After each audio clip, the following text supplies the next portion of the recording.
क्या आपको लगता है कि डाटा एनालिटिक्स सीखने के लिए आपको आइंस्टाइन बनना पड़ेगा या फिर वही लंबे लंबे कैलकुलस के इंटीग्रल सॉल्व करना पड़ेंगे? सच तो ये है कि बिल्कुल नहीं।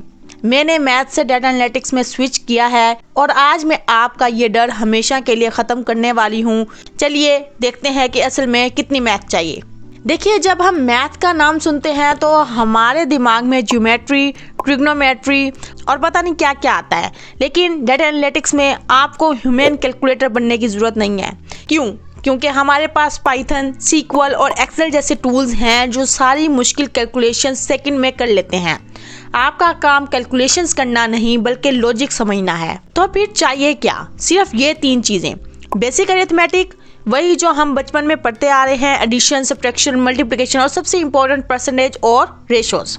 अगर आप डिस्काउंट कैलकुलेट कर सकते हैं तो आप डाटा एनालाइज कर सकते हैं। सेकंड नंबर पे डिस्क्रिप्टिव स्टैटिस्टिक्स, ये है असल गेम। आपको पता होना चाहिए कि मीन, मीडियन और मोड क्या होता है, डाटा का एवरेज निकालना और आउटलायर्स, अजीब डाटा को पहचानना, बस इतना ही काफ़ी है स्टार्टिंग के लिए।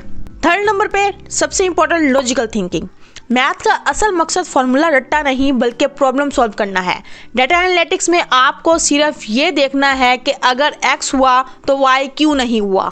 क्योंकि मेरा बैकग्राउंड मैथ का है, मैं आपको एक सीक्रेट बताती हूँ। डाटा एनालिटिक्स 20% मैथ है और 80% क्रिटिकल थिंकिंग है।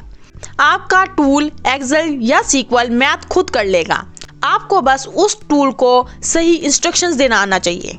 तो अगर आप मैथ से डर कर रुके हुए थे तो अब रास्ता साफ है। स्टार्ट करें, सीखें।